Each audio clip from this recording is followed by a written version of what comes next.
سبيل الدموع سبيل مريح تنهدى يا صاحي كي تستريح وبوس الدعاء الخفي. اس کلپ میں آپ قرآن پاک کی سورہ نساء کی آیت نمبر 2 سے لے کر 4 تک کی تلاوت، ترجمہ اور تفسیر قرآن صراط الجنان سنیں گے.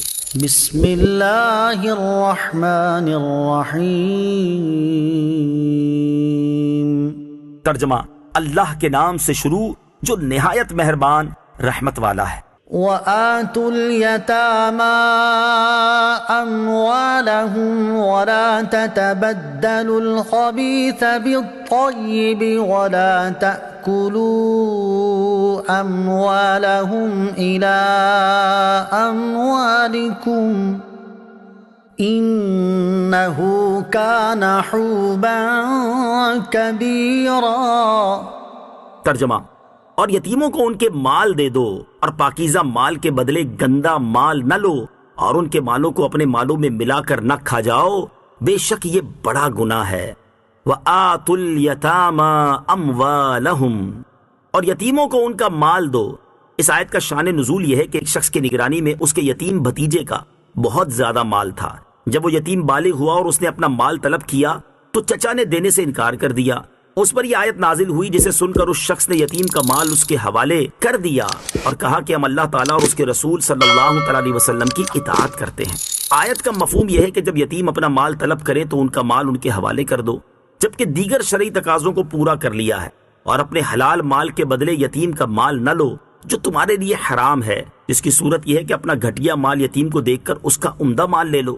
یہ تمہارا گھٹیا مال تمہارے لیے عمدہ ہے کیونکہ یہ تمہارے لیے حلال ہے، اور یتیم کا عمدہ مال تمہارے لیے گھٹیا اور خبیث ہے کیونکہ وہ تمہارے لیے حرام ہے. یہ بھی معلوم ہوا کہ جب یتیم کا مال اپنے مال سے ملا کر کھانا حرام ہوا، یعنی گھٹیا معاوضہ دے کر کھانا بھی حرام ہے، تو بغیر معاوضے کے کھا لینا تو بطریق اولا حرام ہوا. ہاں، شریعت نے جہاں ان کا مال ملا کر استعمال کی اجازت دی وہ جدا ہے، جس کا بیان سورہ بقرہ آیت نمبر 220 میں ہے. وَإِنْ خِفْتُمْ أَلَّا تُقْسِطُوا فِي الْيَتَامَى فَانكِحُوا مَا طَابَ لَكُم مِّنَ النِّسَاءِ مَثْنَىٰ وَثُلَاثَ وَرُبَاعَ فَإِنْ خِفْتُمْ أَلَّا تَعْدِلُوا فَوَاحِدَةً أَوْ مَا مَلَكَتْ أَيْمَانُكُمْ ذَلِكَ أَدْنَىٰ أَلَّا تَعُولُوا. ترجمہ: اور اگر تمہیں اندیشہ ہو کہ یتیم لڑکیوں میں انصاف نہ کر سکو گے تو ان عورتوں سے نکاح کرو جو تمہیں پسند ہوں، 2 اور 3 اور 4. پھر اگر تمہیں اس بات کا ڈر ہو کہ تم انصاف نہیں کر سکو گے تو صرف ایک سے نکاح کرو یا لونڈیوں پر گزارا کرو جن کے تم مالک ہو. یہ اس سے زیادہ قریب ہے کہ تم سے ظلم نہ ہو. وَإِنْ خِفْتُمْ، اور اگر تمہیں ڈر ہو. اس آیت کے معنی میں چند اقوال ہیں. نمبر 1، امام حسن بصری رحمۃ اللہ تعالی علیہ کا قول ہے کہ پہلے زمانے میں مدینہ کے لوگ اپنی زیر سرپرستی یتیم لڑکیوں سے ان کے مال کی وجہ سے نکاح کر لیتے، حالانکہ ان کی طرف انہیں کوئی رغبت نہ ہوتی تھی. پھر ان یتیم لڑکیوں کے حقوق پورے نہ کرتے اور ان کے ساتھ اچھا سلوک نہ کرتے اور ان کے مال کے وارث بننے کے لیے ان کی موت کے منتظر رہتے. اس آیت میں انہیں اس حرکت سے روکا گیا. نمبر 2، دوسرا قول یہ ہے کہ لوگ یتیموں کی سرپرستی کرنے سے تو ناانصافی ہو جانے کے ڈر سے گھبراتے تھے لیکن زنا کی پرواہ نہ کرتے تھے. انہیں بتایا گیا کہ اگر تم ناانصافی کے اندیشے سے یتیموں کی سرپرستی سے گریز کرتے ہو تو زنا سے بھی خوف کرو، اور اس سے بچنے کے لیے جو عورتیں تمہارے لیے حلال ہیں ان سے نکاح کرو اور حرام کے قریب مت جاؤ. نمبر 3، تیسرا قول یہ ہے کہ لوگ یتیموں کی سرپرستی میں تو ناانصافی کرنے سے ڈرتے تھے لیکن بہت سے نکاح کرنے میں کچھ خطرہ محسوس نہیں کرتے تھے. انہیں بتایا گیا کہ جب زیادہ عورتیں نکاح میں ہوں تو ان کے حق میں ناانصافی سے بھی ڈرو جیسے یتیموں کے حق میں ناانصافی کرنے سے ڈرتے ہو، اور اتنی ہی عورتوں سے نکاح کرو جن کے حقوق ادا کر سکو.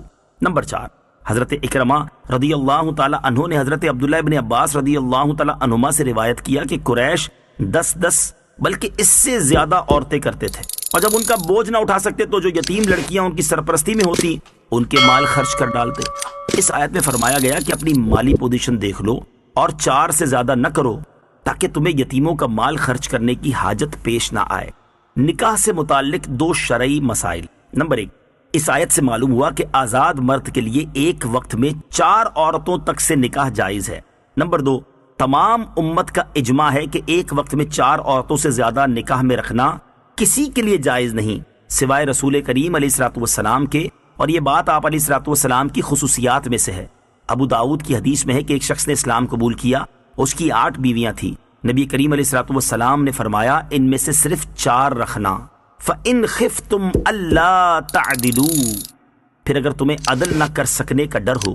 اس آیت میں 4 تک شادیاں کرنے کی اجازت دی گئی، لیکن اس کے ساتھ ہی فرمایا کہ اگر تمہیں اس بات کا ڈر ہو کہ ایک سے زیادہ شادیاں کرنے کی صورت میں سب کے درمیان عدل نہیں کر سکو گے تو صرف ایک سے شادی کرو۔ اسی سے یہ معلوم ہوا کہ اگر کوئی 4 میں عدل نہیں کر سکتا لیکن 3 میں کر سکتا ہے تو 3 شادیاں کر سکتا ہے، اور 3 میں عدل نہیں کر سکتا لیکن 2 میں کر سکتا ہے تو 2 کی اجازت ہے۔ یہ بھی معلوم ہوا کہ بیویوں کے درمیان عدل کرنا فرض ہے، اس میں نئی، پرانی، کنواری یا دوسرے کی متعلقہ، بیوہ سب برابر ہیں۔ یہ عدل لباس میں، کھانے پینے میں، رہنے کی جگہ میں اور رات کو ساتھ رہنے میں لازم ہے۔ ان امور میں سب کے ساتھ یکساں سلوک ہو۔ وَآتُوا النِّسَاءَ صَدُقَاتِهِنَّ نِحْلَةً فَإِن طِبْنَ لَكُمْ عَن شَيْءٍ مِّنْهُ نَفْسًا فَكُلُوهُ هَنِيئًا مَرِيئًا۔ ترجمہ، اور عورتوں کو ان کے مہر خوشی سے دو، پھر اگر وہ خوش دلی سے مہر میں سے تمہیں کچھ دے دیں تو اسے پاکیزہ خوشگوار سمجھ کر کھاؤ۔ وَآتُوا النِّسَاءَ